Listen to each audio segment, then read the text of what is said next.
Hello everyone, it's time for a refinery update. I'm so sorry it took this long to actually produce. I had my hands full with dealing with the first impression, then the banner review itself. So I didn't exactly have time for this, and at the same time yesterday I did a 13-hour stream, so yeah, I actually didn't have enough time to work on this. Or rather, I actually had it almost done and ready to go, but I wasn't exactly done and I was too tired at the end of the stream, so now I'm actually sitting down to do it since I finally have time for it. This weapon refinery update is going to be only Titania, Eldigan, Katarina, and Nephenee for those who don't know. Those are the only characters I haven't covered yet. For those who want to have an opinion on the characters that were covered before that, just go in the link in the description below. It's going to cover basically every character, every other video I did about other characters. Now moving on to the actual video. Boy oh boy, it's something, alright. I'm going to start with Eldigan because he's the easiest one to actually talk about. Also, I'm open for suggestion for feedback. I'm actually curious to see what you people think about the new layout I decided to go with.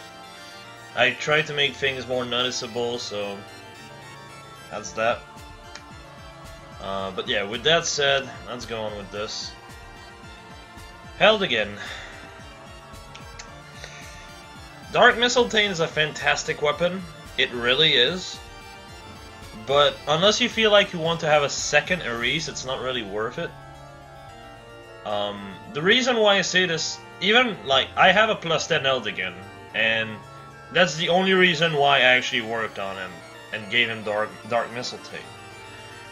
Unless you have a really merged up Eldigan, there's no reason to actually go out of your way to give Dark Mistletoe because Ares is available in the 4-star pool, which is very easy to get, which means you can actually get good IVs pretty easily. There is no reason to go out of your way for Eldigan.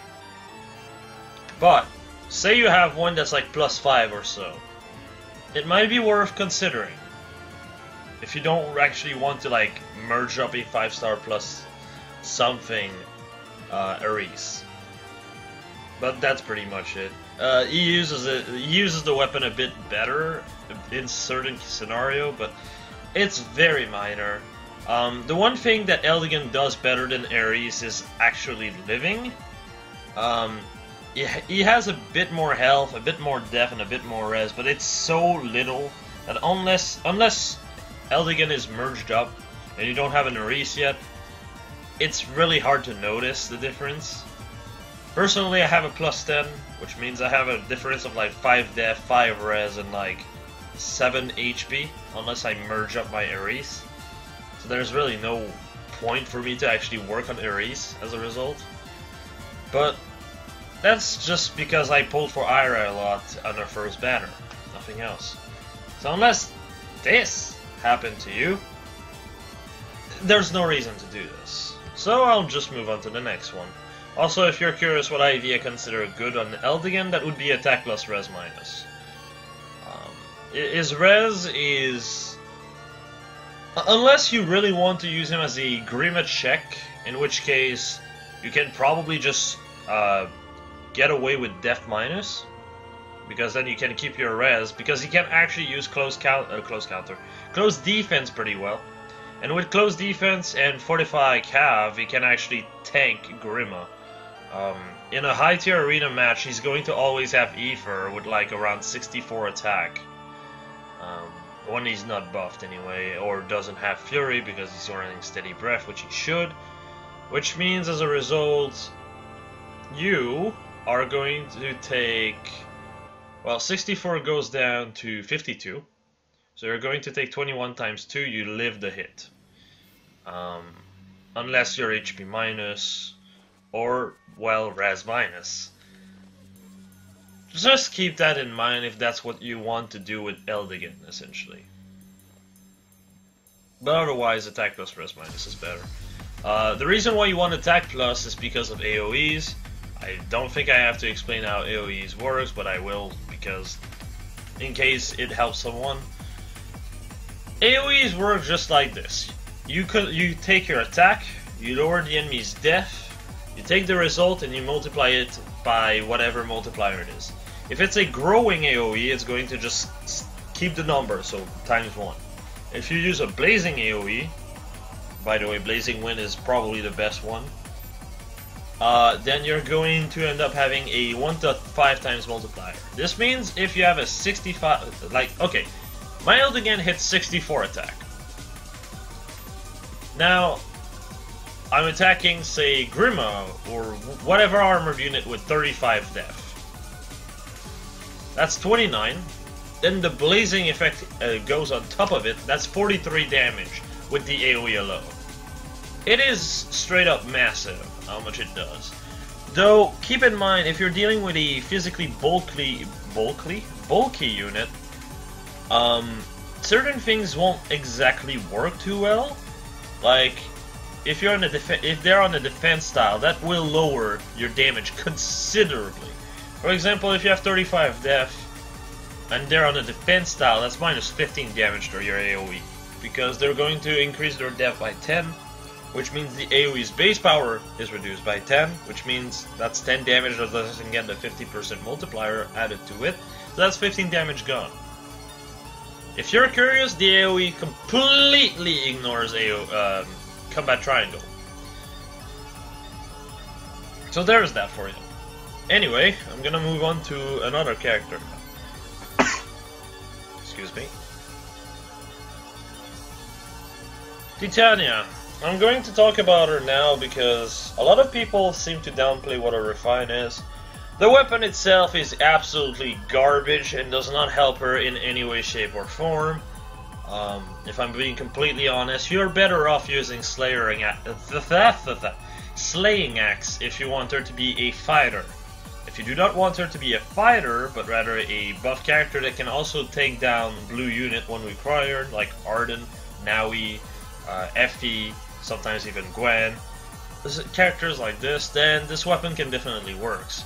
And this weapon's refine itself is extremely solid. It makes her a very good mixed team buffer, especially now that Legault is in the 4-star pool, which means you have actually access to a tactic in the pool, and it's actually a tactic of all things, the most broken one, the most useful one, I should say. Now, by itself, that's kind of underwhelming, but say you're using an infantry blade tome. This is basically with attack tactic and def tactic seal. This is a 24 damage increase for the blade tome. That is insane. But also, Siglinde synergizes with Titania's refine so well. I cannot stress that enough. Because of Titania, you're buffing a character next to Erica. You're buffing Erica herself at the same time, which means Erica gets a 12 def, 12 res, 12 attack increase. That is absolutely massive, no matter how you look at it. And it actually makes Erica a formidable fighter, because her only stat that won't be buffed by this is speed. Drive speed is extremely easy to access, and you can fix that up. And even then, her speed at base is already pretty goddamn good to begin with. Hell, with just attack tactic, you're buffing Erica up to 58 attack. This is ridiculous. 62 attack if she's plus 10. And you go attack plus, obviously. You need to have attack plus for this. Attack plus is anyway our best boon, so it's definitely good. I feel like Titania, though, I'm not, like, as you can see on the tier list, I've put her at the same level as Minerva. This is because the refine is a bit niche. While the refine can be really good and really well used in certain team comps, this does not mean this doesn't make the refine perfect in any way. because outside of a mixed team, it's not too good. If you don't have a Blade Tome to synergize with it, it can kind of fall off. If you don't have Erika either, it can also fall off. It's a whole lot of... You need a specific team comp that uses the specific buff, which can be a bit problematic. And I've seen a lot of people also use Oncav with like Def and Rest tactic. Please don't do this. You're buffing one unit as an Omni buffer. Yay! Like, that's great, you're buffing one unit. But, how about unit 3 and 4? They only get 2 tactics. At that point, you're wasting the refine. Because with attack tactic, the only thing that the Ors unit is missing is speed. It's not like own speed is a seal or anything that you could run on literally anyone ever. It is. It is. It absolutely is. So there's no point running this kind of combo. It can sound cool on paper, but I wouldn't personally. I definitely wouldn't. Even for Blade Tome Horse unit, that's only 6 damage and 6 speed. Which, while not bad, you can just make up for with drive speed pretty easily. But yeah, overall a decent refine, just a bit too niche and requiring you to build around the user to build it around a certain type of team, rather, not build around there. All right, Nephenee. You might be curious, why the fuck is it so low on the list? I need to remind people, as usual, this is not a weapon refine tier list. This is a weapon refinery priority tier list. The weapon itself Nephenee has is absolutely ridiculous. It is one of the best weapon we've got in a while. This kind of weapon, you can just like bait a hit, take the hit, proc Moonbow with Wrath because he took some damage, one-shot Zelgius. In fact, you can even one-shot a good deal of blue armored unit with that kind of combo. But the units you will miss the kill on that has Bolt Fighter makes the refine itself absolutely horrible. Because it makes your character forced to be set in a certain role. You will be forced to run in a tanking role, which is really bad if your whole point as a character is to just kill armored units. You cannot always bait armored units. You sometimes have to initiate on them because of how Bolt Fighter is. So that refine becomes useless if you're initiating, which is bad. Really bad. At that point, what you want to do is to just not use the refine itself, but rather refine it to a certain stat. So probably Def, if you want to go with bonfire stuff. If not, Speed can be good if you want to fight different stuff. But is it really worth 200 do? It's really what it comes down to. If you really like the character, go for it. Obviously, I'm all for working with characters you like. That's all up to you. I'm just saying, the refine itself, avoid it. Go for a speed or a def refine. This is what will help you most. Even attack refine help you more because you have an effective against weapon. So 2 might is 3 might. But even then I'd prefer speed or def in my opinion. As for IVs, which, speaking of IVs, I completely skipped Titania. Titania wants attack plus HP minus. But if you want to go for score, you will want def plus HP minus for Titania. This is because she gets a super boon in def. And the super boon gets her from one bin to another. She goes from the 150 to 154 score bin to the 155 to 159 score bin. In fact, as stupid as this sounds, if you're using your legendary weapon, she can in fact score as much as a Fur, which scores as much as a Soleil, despite being a horse unit. Yep. Ares can score in the same bin, by the way, if you're curious.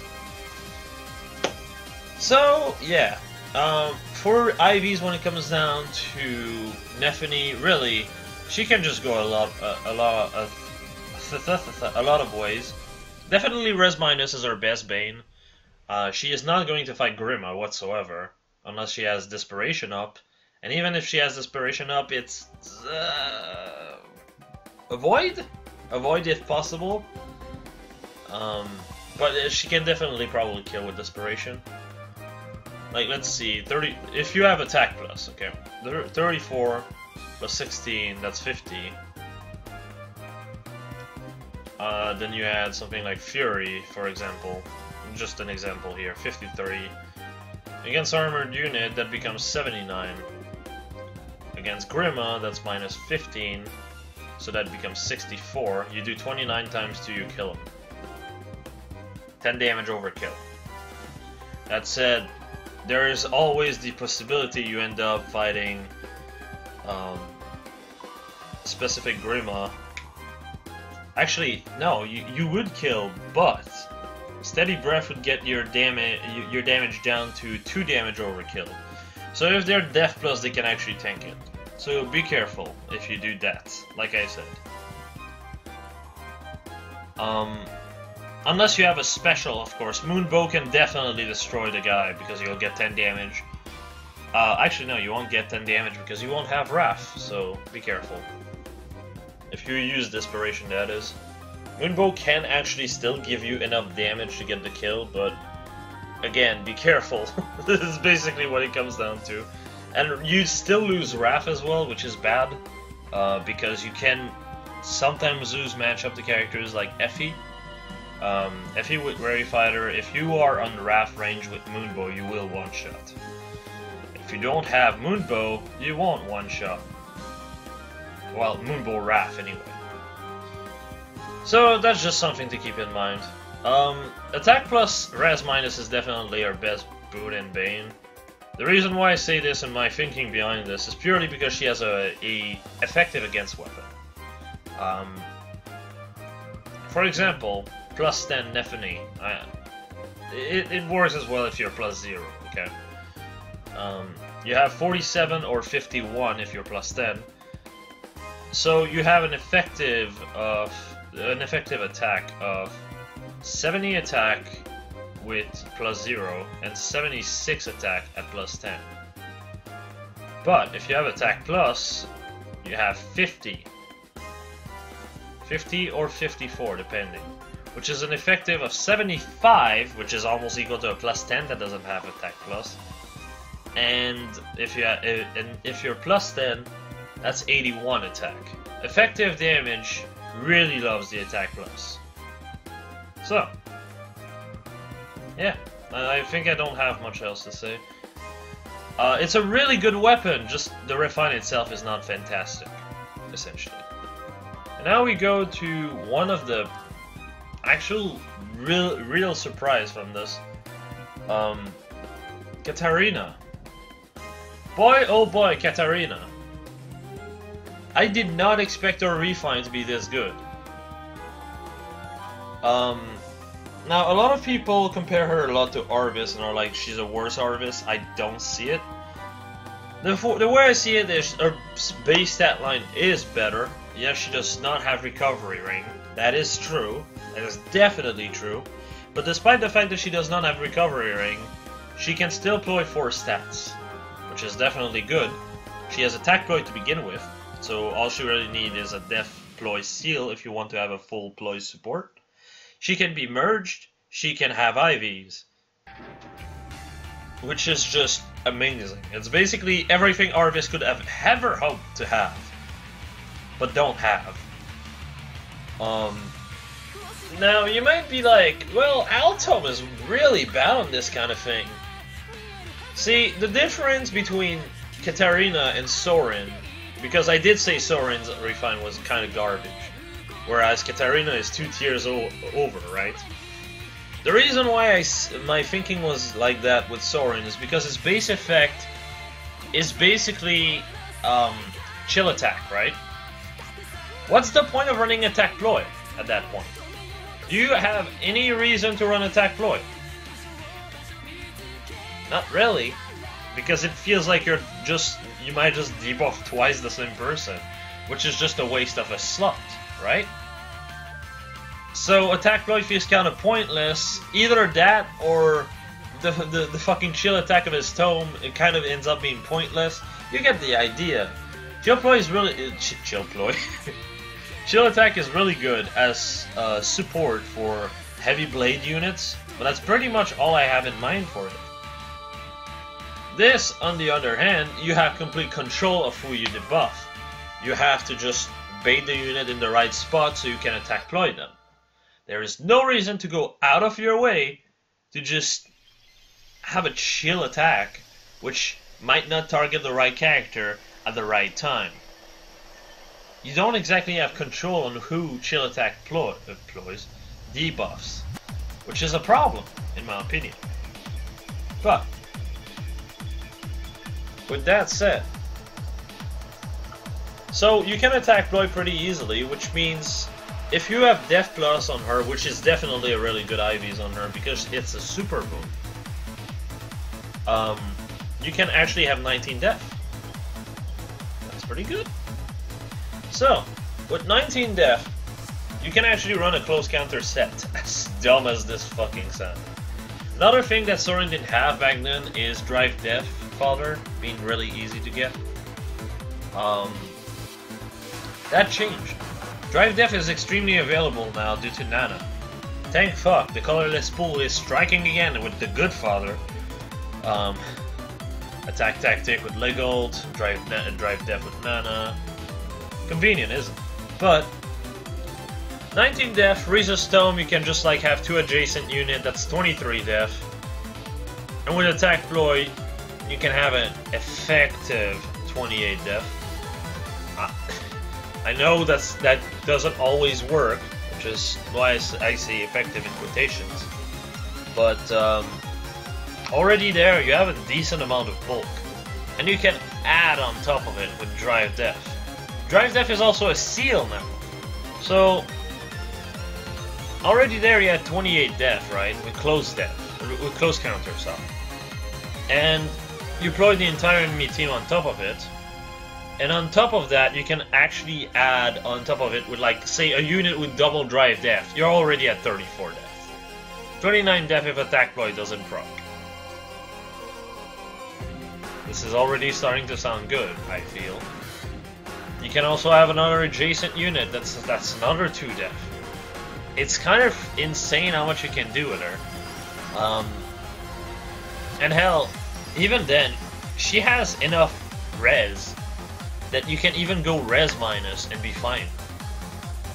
If you go res minus, though, I would say one of her best partner, and that's something I actually just realized, but one of her best partner is Guntra.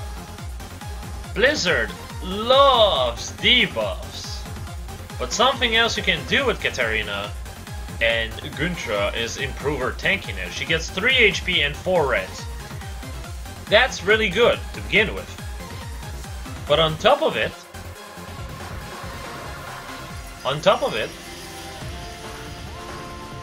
you just can go res minus, still have enough res during the win season anyway, to be ploying consistently. No problem. Like, I have a Def Plus res minus myself, and I feel like I'm going to build her that way. I might actually do work on her next week. I don't know exactly. We'll see. It's actually a pretty cool weapon as a whole because of this. And by the way, all I've said was without Def Tactic or Res Tactic, right? You can actually add on top of this with those 2 skills because they're seals. Or you could also combo Titania, Guntra, Katarina into a blue Blade Tome, I guess. That way she's extremely bulky, she can use close def. You can have double Drive Def on one character. There's just a lot of synergy you can do, but again, just like Titania, it can be a bit of a team comp drag, in the way that it really depends, you know? Because Katarina definitely isn't bad, but it tends to also depends a bit on your playstyle and on how you build your team. Death Tactic definitely helps her a lot if you're going to go for a close counter set. That is a definite 100% accurate fit. But yeah, this basically is it. I don't think I have anything else to say. Katarina is amazing, and I feel like now that Drive Def is so much more available, and Death Tactic is also a seal, and Drive Def is also a seal, I might actually bump up Soren up it here, just because now you can actually use his Altome somewhat decently. Definitely not nearly as well as Katarina. He's really just a poor man's Katarina for green, but he's definitely solid with it. So, as usual, if you wish to talk to me, Discord is going to be in the description below.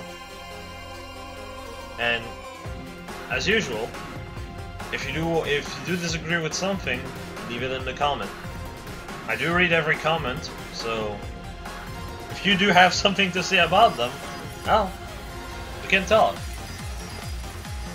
Until then, have a good one.